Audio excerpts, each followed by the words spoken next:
Listen, you haven't known true suffering until your most anticipated book of the year is being published by your very own publisher, the same publisher that publishes your books. You just get things like this happening to you, you know? There's my book. There's the book that I don't have yet. Is it coming out in like 20 days? Yes. Do I have it pre-ordered? Also, yes. Eventually, it is going to get to me. My publisher is still laughing at my pain. I know where they keep the books in the office, okay? It's taking everything in me not to just invent a reason for an office visit. I live like so close to the Simon & Schuster office. I could be like, hey, I have an idea that really needs an in-person meeting. And I show up in the building, they're like, where'd Chloe go? I'm in the room reading Chain of Thorns. I think that's a great idea, actually. Let me go make some calls.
How you deal with all this trauma? I would call my mama. That's beautiful, man. Call my mama a bitch. Oh.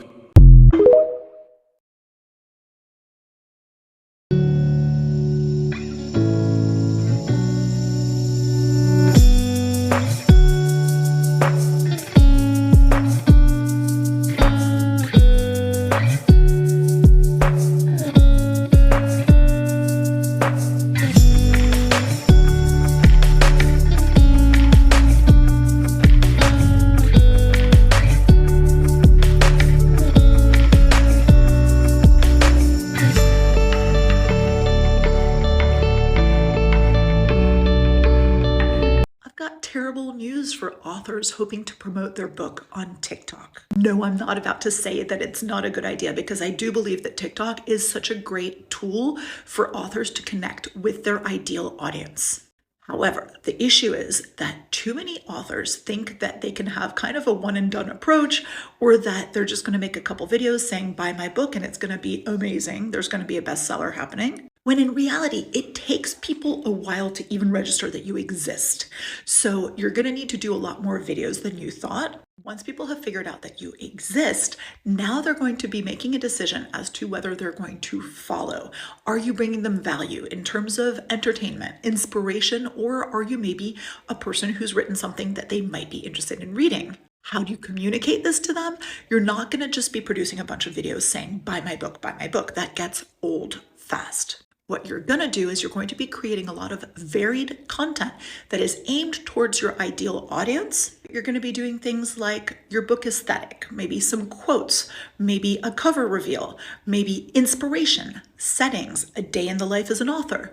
Play around with all these types of content to see what resonates most with your audience. Don't worry about creating too much content. Your whole audience does not see every single one of your videos. And the few trolls who say, oh my God, will you stop posting? You're posting all the time. They're not your ideal reader. Now, in terms of promoting your book online, again, as I said, saying buy my book is not going to be the best method. You don't want to make someone buy your book. You want to make them want to buy your book. So all of the things I mentioned previously should definitely work, but I have one more trick up my sleeve. I feel like the algorithm throttles you just a little bit when you try to promote things like this.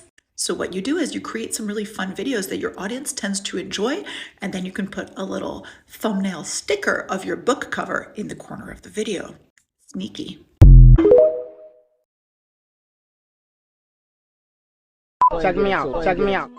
Boom, bam, bam, bop, bada bop, boom, pow.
I'm sorry, this has to be addressed. How did this become this, become this, become this?